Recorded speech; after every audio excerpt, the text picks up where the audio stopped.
spiral, like a wheel within a wheel, never ending or beginning on a never spinning reel, like a snowball down a mountain or a carnival balloon, like a carousel that's turning, running rings around the moon, like a clock whose hands are sweeping past the minutes of its face, and the world is like an apple whirling silently in space, like the circles that you find in the windmills of your mind, like a tunnel that you follow to a tunnel of its own, down a hollow to a cavern where the sun has never shone, like a door that keeps revolving in a half-forgotten dream, or the ripples from a pebble someone tosses in a stream, like a clock whose hands are sweeping past the minutes of its face, and the world is like an apple whirling silently in space, like the circles that you find in the windmills of your mind. Keys that jingle in your pocket, words that jangle in your head. Why did summer go so quickly?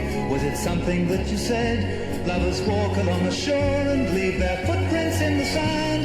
There's a sound of distant drumming, just the fingers of your hand. Pictures hanging in a hallway, and a fragment of a song.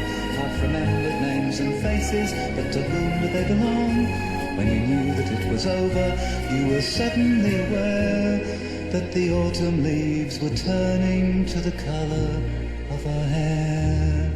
A circle in a spiral, a wheel within a wheel, never ending or beginning on an ever-spinning reel, as the images unwind, like the circles that you find in the windmills of your mind.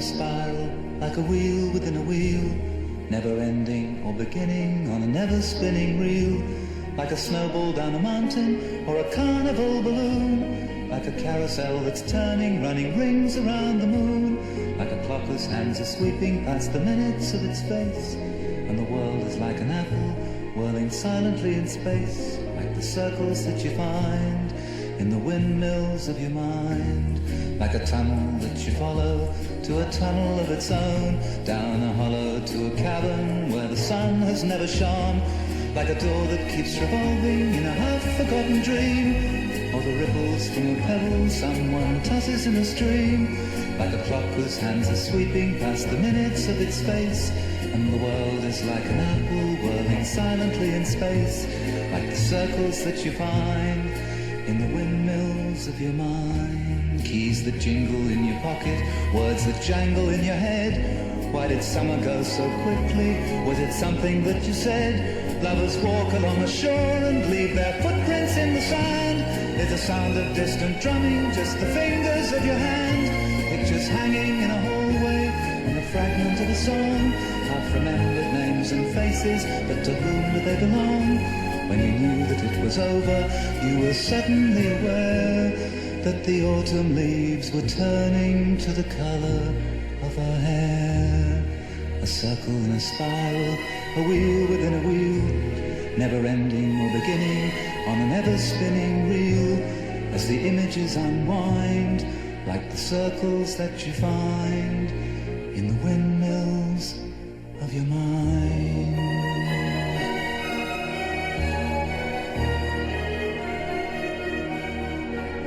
It's the core of the US strategy to build relationships with the villagers so they don't support the Taliban. Even though it means driving to an area that's a known staging ground for the Taliban and foreign fighters coming in from Pakistan, and they get attacked every time they go there, they set out to pay the village a visit. Well, as long as we don't get stuck today, we're going to be good.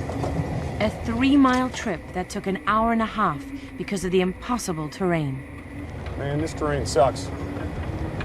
You're just hanging up on a big rock, I think on the left. Ooh. The speed we're moving at and the difficulty, I mean, it just feels like this is one big target. We are one big target here. We're driving right to the Taliban villages. They're watching us. Guaranteed they got a spotter sitting right up on this mountain, and he's reporting everything back to his chain of command, and they're just waiting for us.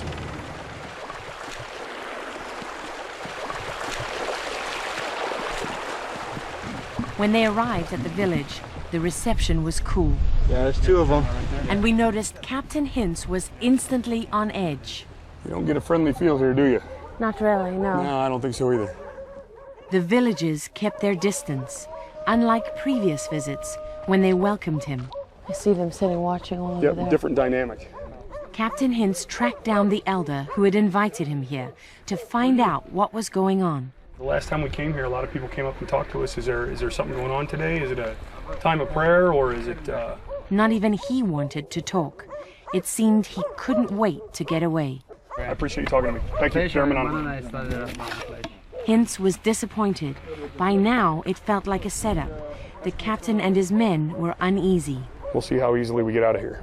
Tell you guys to be watching, okay? They need to be watching these mountains. They can't just walk along, okay? This is what American commanders are dealing with every day in villages across Afghanistan as they try to carry out their mission.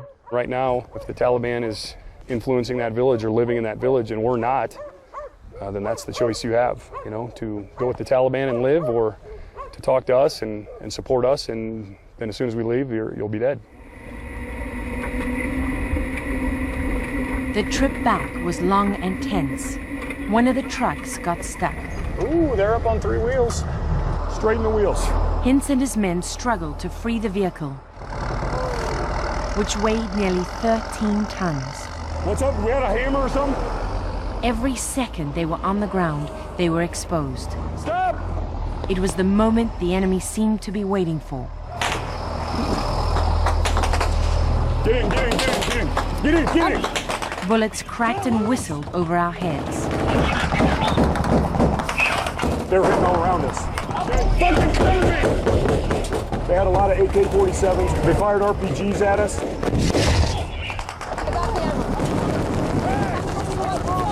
Once you start hearing the snaps of the rounds, that means they're right on you. Shoot! There you go! Shoot! There you go!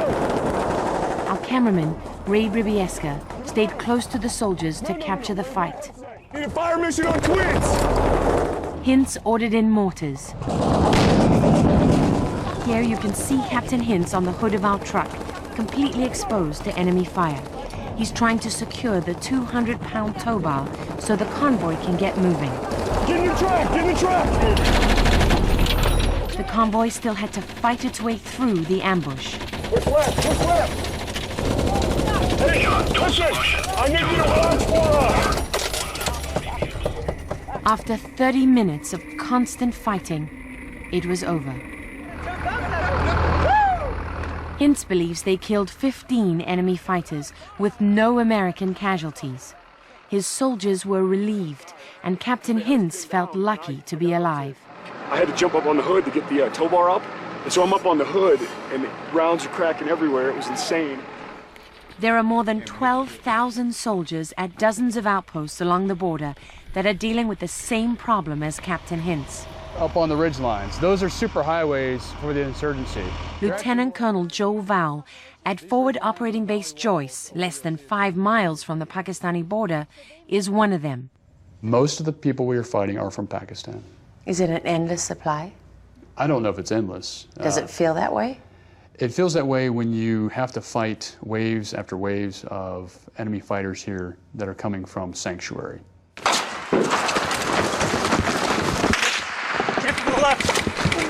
In nearly 2 weeks with Lieutenant Colonel Vowell and his soldiers, we quickly experience the relentless pressure they come under. Once again, complex attacks carried out by a sophisticated enemy that doesn't back down. It's like any other border between any other country. You can't put a fence up there and stop everybody from coming over it. Major General John Campbell is the man Lieutenant Colonel Vowell and Captain Hintz report to. He's the commander of the 101st Airborne Division, in charge of some 30,000 soldiers here. And the border is his problem. You cannot talk about Afghanistan without talking about Pakistan. General Campbell flew us over some of the 450 miles of the border that he's responsible for. You're in Pakistan right now. Now you're in Afghanistan. He's in regular contact with the Pakistani military and says the relationship is improving a little more every day. We would hope that they would do more within their capacity to stop people, command and control, and elements that come across the border in Afghanistan. I think they have tried to do some stuff. Is it enough? No. It's not even close to enough. Can they do more? Yes. Can they do a lot more? Can they do a lot more? I would agree.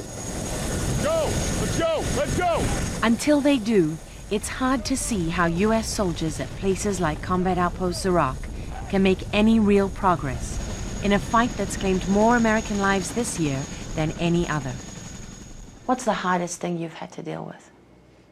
So losing my soldiers. I lost an 18-year-old kid in Iraq. I've lost a 20-year-old kid in Afghanistan. Just lost a 29-year-old NCO a few weeks ago, stepped on a landmine. You're a failure because you didn't take them home. I don't think anyone would call that a failure. I think people understand that in war and in combat, you lose soldiers. Everybody knows in war you lose people, but just not your people. As we left Captain Hintz and his men, their mission at Xerox was coming to an end, and new soldiers were pouring in to take over this fight. Is it your sense that you're winning here? I think we're winning. I think we're winning. You don't look convinced. I'm not 100% convinced. I mean, but you can't look at it like we're losing. I'm not going to come here and lose. So do I think we've gained ground? Yes. Is it enough ground? No. I would like to say that if given another 6 months here, I could bring in the next village, the next 2 villages, and bring them to my side. But you can't. I can't. I'll never give up on it. But at times I wonder if I walk out of here tomorrow, where's this place at? Where do you think? Well, it's lost.